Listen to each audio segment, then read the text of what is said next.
Alors on retrouve le groupe Existence qui vient aussi du sud de la France tout comme nous, qui a joué lors du Hell Session il y a quelques jours. Bonjour, comment s'est passé ce concert en pays clissonien et du Hellfest? Salut à tous déjà pour commencer, et ça a été vraiment un plaisir de jouer sur la scène du Hell Session. Il y avait une bonne ambiance, pas mal de monde, du soleil, de la bière et pas mal de groupes super cool aussi avec qui on a joué. On a passé vraiment un super moment. Vous avez pas mal tourné dernièrement, vous avez partagé la scène de pas mal de groupes. Quelle est votre actualité? Qu'est-ce qu'on peut attendre pour Existence à partir de la rentrée? Où est-ce qu'on peut vous retrouver? Quels sont vos projets? Alors ouais, du coup, on a fait pas mal de scènes là dernièrement par rapport à l'EP d'avant.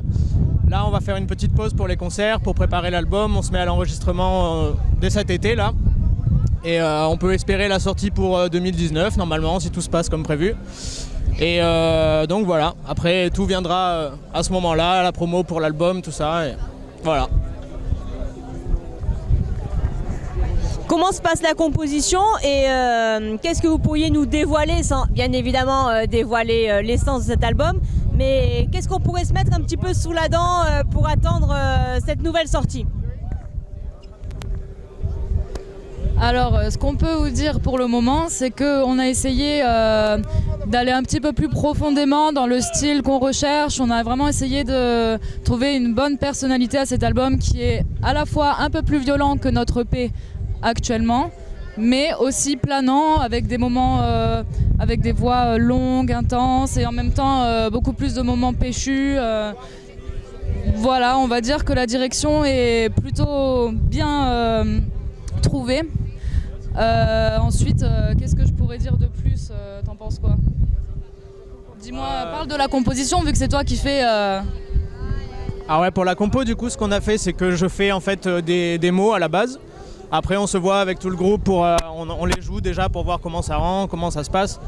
Et après, en fait, on arrange ensemble, on essaye de peaufiner tous les détails. Donc voilà, là, la compo, il reste 2-3 petits détails, mais en gros, tout est plus ou moins fini. Sinon, en gros, ce sera un album concept aussi, ça on peut le dire. Donc il y aura une petite trame derrière tout ça. Voilà, plusieurs clips à venir aussi, on verra.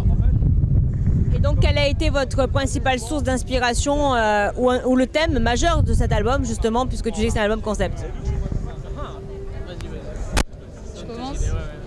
Donc du coup, comme il l'a dit, vu que c'est un album concept, on aime énormément les histoires, suivre la personnalité d'un personnage, son évolution psychologique. Donc voilà, l'album va vraiment être basé sur un personnage qui évolue dans un environnement particulier. On va peut-être pas tout dévoiler tout de suite et je vais laisser Ro en dire plus. Alors ouais, après au niveau des inspirations plus musicales, donc en gros on a je pense pour moi c'est Devin Townsend le maître. Il y a beaucoup de groupes français qu'on aime beaucoup, Gojira, Hypnose, Trépalium, tout ce délire-là. Après, le death mellow en général, il y a beaucoup de choses comme ça. Alors je vous laisse le mot de la fin pour les gens qui vous soutiennent et qui vous suivent.